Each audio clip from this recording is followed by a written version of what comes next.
उठने का तो मन ही नहीं कर रहा। अरे बाप रे, बहू से कहूँ चाय बन गई हो तो ले आए। बड़ा थका थका शरीर लग रहा है। जितना बुढ़ापा, जितनी उम्र ढलती चली जा रही है, उतना ही मैं कमजोर होती चली जा रही हूँ। हे भगवान। बहू, ए बहू। उठ गई महारानी। अब किस लिए बुला रही है? हाँ सासू मैया। बहू चाय बन गई हो तो ले आओ। क्या है सासू मैया? अरे बहू, मैं क्या कह रही थी, चाय बन गई हो तो ले आओ। आज बड़ी थकान नजर आ रही है, पूरा शरीर भारी भारी लग रहा है। चाय न बनी हो तो काढ़ा ही बना दो मेरे लिए। क्यों सासू मैया, ये बताइए, आप जब उठे तब मैं चाय नाश्ता बनाऊं, यही करती रहूंगी क्या? जाने कब चाय बन गई और नाश्ता भी। अब मैं कुछ नहीं करने वाली। दोपहर हो जाती है तब तो आप उठती हैं, ऊपर से कहेंगी चाय बना दो, ये कर दो, वो कर दो। तुम्हारी सेवा में ही लगी रहूं मैं? घर का कुछ ना देखूं? इतना सारा तो काम मेरे ऊपर पूरा भार रखा हुआ है। आपको तो कुछ लेना देना नहीं है, ऊपर से चाय नाश्ता, इसमें लगी रहूं मैं। अरे बहू, अब मेरा बुढ़ापा आ गया है, ज्यादा दिन मुझे नहीं रुकना है। पता नहीं कब भगवान बुला ले। बुढ़ापे में चाय काढ़ा यही तो सब पीने से फायदा है, इसलिए बोल रही थी बहू।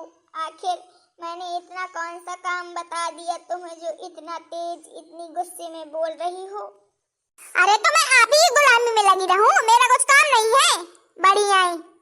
अरे बहू, ये गुलामी थोड़ी ना है, ये तो सेवा पानी है। जितना करोगी, जितना बोगी, उतना काटोगी। अगर अच्छा फल पाना चाहती हो तो अच्छे कर्म भी करने पड़ते हैं।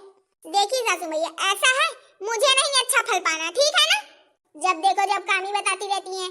साला मेरा आदमी कमा कमा घर चला रहा है, एक चमन्नी खिसकानी नहीं है। ऊपर से गुलामी करने को कह दो तो दुनिया भरे का काम बता देंगी। हाँ, इतना धन दौलत पकड़े बैठी है, पूरी जमीन जायदाद, और काम करने के लिए मैं दिखती हूँ। अरे बहू, बना दोगी चाय तो नहीं कुछ हो जाएगा? अरे बहू चली गई, आज मेरी तबीयत भी सही नहीं नजर आ रही है। जब देखो जब काम काम काम, ये कर दो बहू, वो कर दो। बहू के बारे में कुछ नहीं सोचती। मरने को बैठी है, पता नहीं कब जा रही है, आज या कल।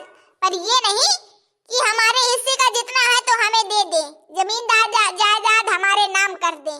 हाँ, बांध के ले जाएंगी और काम सिखाने के लिए 75 काम बताएंगी। साला मेरी जिंदगी ना नर्क हो गई, नर्क, जब से शादी हो गई। ससुराल का एक भी सुख नहीं देखा मैंने कैसा होता है, ना पैसों में ना घर में। मेरी सास के पास इतना होने के बावजूद भी 1 रुपया नहीं देती मुझे कि ले बहू तेरे खर्चे के लिए हो जाएगा। और काम है तो ऐसा ऐसा मुंह खोल खोल बताएंगी ना कि देखो तो इन्हीं का राज चलता है। ये घर, ये जमीन जायदाद मरने के बाद सब बहू का ही है, पता भी है उसे। पर देखो तो पैसा नहीं देती मैं, जमीन जायदाद नाम नहीं कर रही तो मेरी एक भी नहीं सुनती। लालची दुनिया है ये, लालची दुनिया पैसों पे ही सलाम ठोकती है। पैसे नहीं तो इंसान की वैल्यू नहीं। हे भगवान। हाँ? अरे मेरी पत्नी नहीं दिख रही, अभी उठी नहीं लग रहा है सो के। कितना सोती है।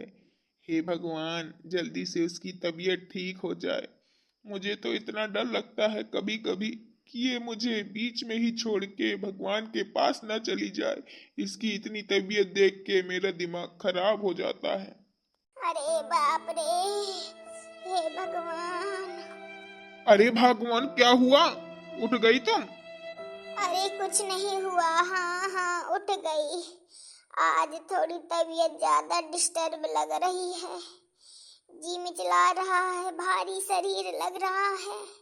ऐसा लग रहा है कि बस अजीब लग रहा है। अरे भगवान, आओ आओ, बैठो बैठो, यहाँ बैठो। हे भगवान। क्या हुआ भगवान, क्या हुआ? अरे अरे, आज मेरी तबीयत कुछ ज्यादा ही खराब नजर आ रही है। बहू से बोला था, बहू मेरे लिए चाय बना दे, नहीं फिर काढ़ा बना दे।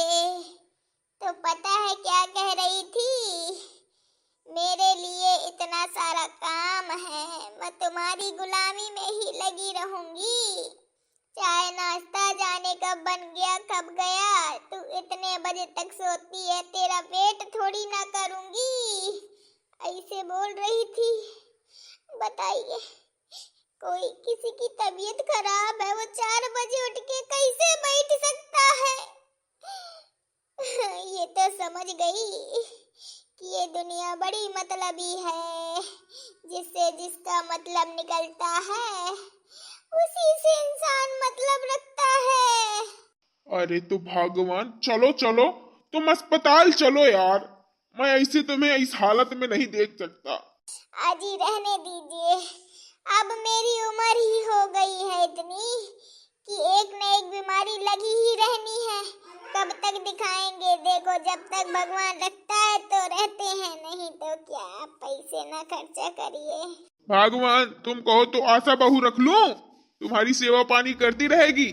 बहू करे या ना करे उससे कोई मतलब नहीं है। साला हमारे पास खुद है इतना कि हम बैठे बैठे खाएं या किसी का कुछ भी करें, कोई कुछ नहीं कर सकता। अरे नहीं नहीं, फालतू पैसे नहीं खर्च करने। ऐसा करती हूँ, जो जमीन जायदाद जितनी है सब नाम कर दो बहू के बेटे के। पता नहीं कब क्या हो जाए मुझे। नहीं भगवान, ऐसा बिल्कुल नहीं हो सकता।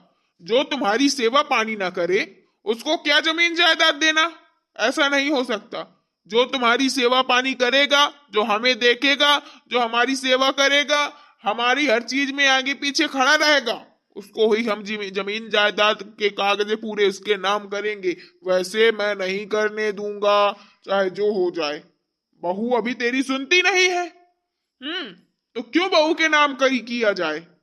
तुम्हारा जमीन जायदाद जितना है सब अपने पास अभी रखो, और जो मेरा है मैं रखे हूं। ऐसा कोई इंसान मिलेगा जो हमारी केयर करेगा, हमारी सेफ्टी करेगा, हमारी देख रेख करेगा, उसके ही नाम करेंगे। अच्छा, तो यहाँ प्लान बन रहा है कि जो सेवा करेगा उसी को जमीन जायदाद देंगे। ससुर जी तो और। अरे नहीं नहीं, क्या किया जाए? ऐसा नहीं होता। कोई सेवा करे चाहे न करे, हमारे हिस्से में जितना है सब मेरे बेटे बहू का है। हम क्यों भला किसी को अपनी जमीन जायदाद का मालिक बनाए, जब हमारे घर में खुद ही मालिक है। नहीं नहीं भगवान, मैं ऐसा कदापि नहीं होने दूंगा। मुझे बुरा लगता है कि बहू तुम्हारी बात नहीं सुनती, तुम्हारी एक भी केयर नहीं करती, न सेवा पानी कुछ नहीं, तुम्हारी यहां तक बात नहीं सुनती। तो ऐसी औरत को हम अपना घर भर सब क्यों दें? नहीं दे सकते हम। जो हमें समझेगा हम उसको समझेंगे, जो हमारी केयर करेगा, इज्जत करेगा, हम उसकी भी करेंगे। हाँ, अब तो बात गड़बड़ हो गई। अब मुझे खूब लगन से सास ससुर की सेवा पानी करनी ही पड़ेगी, तभी मुझे इस घर का मालिक बनाएंगी ये। नहीं किसी और को दे देंगी और हम बेघर हो जाएंगे। ये तो मर के चली जाएंगी, हम बेघर हो जाएंगे। कैसे इतना सब भार उठाएंगे मेरे पति परमेश्वर जी? अब तो मुझे सेवा पानी करनी ही पड़ेगी, नहीं ससुर जी कुछ हमें देंगे ही नहीं। अजी सही कह रहे हैं आप, जो हमारे लिए है हम उसके लिए हैं। हाँ, ऐसा करिए, बुला लीजिए एक आशा बहू को जो हमारी सेवा पानी करे। हाँ, और उसे कह दीजिएगा खाना पानी रहना सब फ्री है तुम्हारा, यहीं रहे यहीं खाए, जितना शान शौक है सब हम करवाएंगे। हमारे पास कमी ही किस चीज की है जो हम ऐसे घुट घुट के जी रहे हैं, इतनी बेइज्जती सह रहे हैं। वही तो भगवान, मैं तुम्हें समझाने की कोशिश कर रहा हूं इतनी देर से, पर तुम हो तो नहीं। अरे ससुर जी, सासू मैया। हाँ बहू। अरे सासू मैया, मैं क्या कह रही थी, आपका काढ़ा और चाय सब बनके तैयार हो चुका है, चलिए पी लीजिए, या फिर मैं ही आके इधर ले आऊं? बताइए। क्या बहू, अभी तो तुम बहू कह रही थी कि मैं सबकी गुलामी ही करती रहूं, मैं नहीं बना रही। अरे नहीं नहीं सासू मैया, वो ऐसा है ना, उनसे मेरी थोड़ी लड़ाई हो गई थी तो मेरा दिमाग खराब था, और इतने में आप भी बुलाने लगी और कह रही हैं चाय बना दो, तो फिर मेरा और दिमाग खराब हो गया। इस वजह से मैंने आपको उल्टा सीधा बोल दिया। सासू मैया मुझे माफ कर दो, ससुर जी मुझे माफ कर दो। अच्छा बहू, चलो बहू कोई बात नहीं। सासू मैया आप टेंशन न लो, मैं अभी लाती हूँ चाय आपके लिए। और ससुर जी तैयारी कीजिए, सासू मैया चाय पी लेंगी तो तुरंत हम हॉस्पिटल जाएंगे, सासू मैया को दिखाना है। ऐसे कब तक रहेंगी सासू मैया, तबीयत खराब होती रहेगी, पता नहीं कब क्या हो जाए। हाँ हाँ बहू, सही कहा तुमने। मैं चाय लेके आती हूँ सासू मैया। एक बात बोलूं, मुझे सब समझ में आ रहा है। लग रहा है बहू ने हमारी बातें सुन ली हैं, इस वजह से इतने प्यार से बोल रही है और इतने नीचे नीचे हमारी सेवा पानी कर रही है। लग रहा है सुन लिया है कि हम जमीन जायदाद और किसी को दे देंगे, ये सब। हाँ हाँ यार, मुझे भी ऐसा ही लग रहा है। कितनी लालची दुनिया है ये। देखा दोस्तों आपने, वीडियो में आपने तो देख ही लिया होगा कितनी लालची दुनिया है ये। हाँ, इस दुनिया में कोई अपना नहीं है, सिर्फ पैसा है, अपना पैसा। तो हटाइए दोस्तों ये सब बातें। ये बताइए आपको हमारा वीडियो कैसा लगा। अच्छा लगा तो दोस्तों, अगर आपको हमारा वीडियो अच्छा लगा और लालची बहू, तो वीडियो को लाइक कर लीजिएगा और हमारे यूट्यूब चैनल को सब्सक्राइब कर लीजिएगा और दोस्तों में ये वाला वीडियो शेयर भी कर दीजिएगा। तो चलिए दोस्तों, हम चलते हैं, मिलेंगे आपको दूसरे वीडियो में। जब तक के लिए राधे राधे।